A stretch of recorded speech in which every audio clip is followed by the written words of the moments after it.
تو یہ بات ذہن میں رکھیے گا کہ اسلام کی قومیت کی اساس وطن نہیں ہے، جغرافیہ نہیں ہے، نظریہ ہے۔ تو نظریہ اسلام ہی نظریہ پاکستان ہے۔ پاکستان کا جغرافیہ بعد میں ہے، نظریہ پہلے ہے۔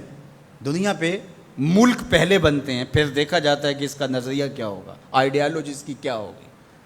لیکن پاکستان کا مطلب کیا؟ لا الہ، یہ نعرہ پہلے گونجتا ہے اور پھر ملک حاصل کیا جاتا ہے۔ تو یہ ایسا ملک ہے جس کا نظریہ اس کے جغرافیے سے مقدم ہے۔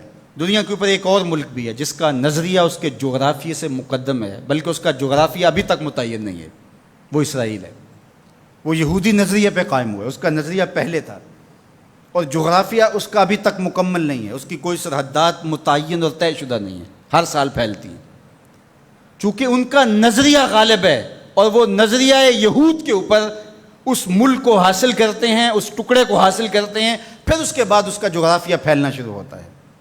آج بہت شور ہے کہ عربوں نے تسلیم کر لیا اسرائیل کو، اور بعض دانشور ہمیں بھی یہ مشورہ دیتے ہیں کہ پاکستان کو بھی یوں کر لینا چاہیے۔ جب عربوں نے کر لیا، ان کی ہمسائیگی ہے، ان کا مسئلہ ہے، ہم کیوں نہ کریں؟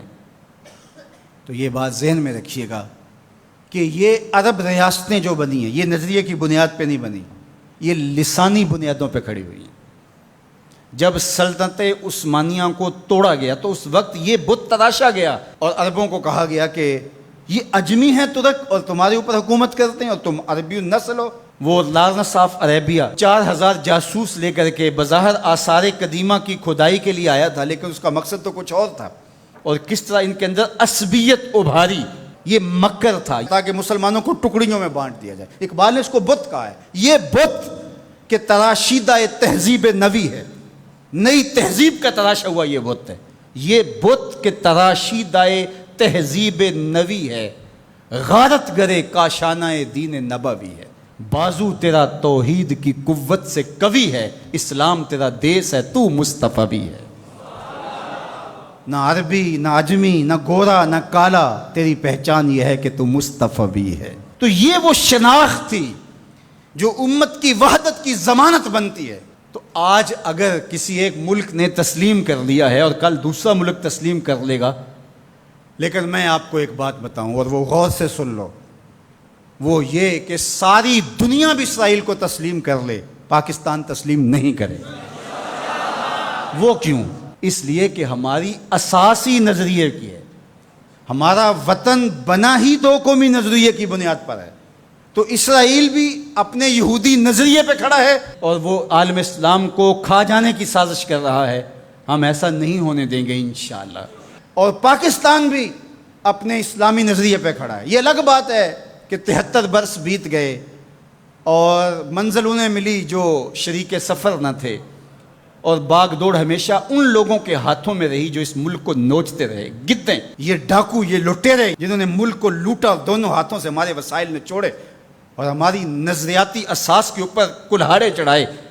اور کبھی انہوں نے کہا کہ یہ ایک لکیر ہے درمیان کے اندر، کبھی کہا وہ بھی آلو کھاتے ہیں، ہم بھی آلو کھاتے ہیں۔ یہ کیا قائد اعظم کو نہیں پتا تھا؟ یہ علامہ اقبال کو نہیں پتا تھا؟ جن لوگوں نے قربانیاں دیں، جن ماؤں کی چھاتیاں کاٹ دی گئیں، عزتیں بچانے کے لیے کنویں میں چھلانگیں لگائیں، یہ کتنی دردناک کہانیاں ہیں۔ ماں کی گود سے بچہ چھینا جاتا ہے اور یوں ہوا میں اچھالا جاتا ہے، اور پھر کرپان سے اس کے ٹکڑے کیے جاتے ہیں اور پٹک کے زمین پہ مارا جاتا ہے اور اس کے اعضاء بکھر جاتے ہیں، لیکن ماں رونے کی بجائے کہتی ہے پاکستان کا مطلب کیا؟ لا الہ الا اللہ۔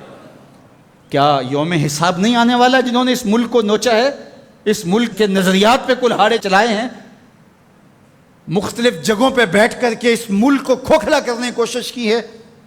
وقت آنے والا ہے، یہ ملک مٹنے کے لیے بنا ہی نہیں ہے، یہ قیامت تک قائم رہنے کے لیے معرض وجود میں آیا تھا۔ یہ ملک امانت ہے اللہ کی ہمارے پاس، یہ رسول اللہ کی نگاہوں کا فیضان ہے۔ میرے عرب کو آئی ٹھنڈی ہوا جہاں سے، میرا وطن وہی ہے، میرا وطن وہی ہے۔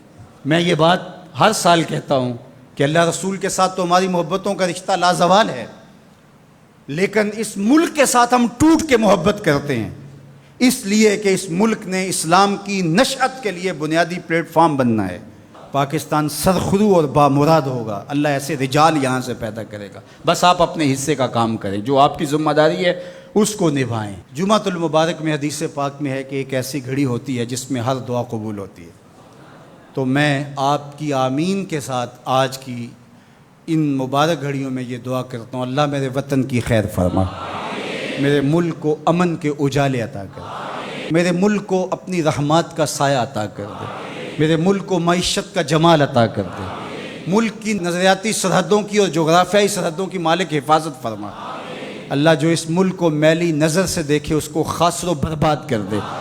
پاک فوج کی قدم قدم پہ حفاظت فرما، پاکستانی قوم کی خیر فرما۔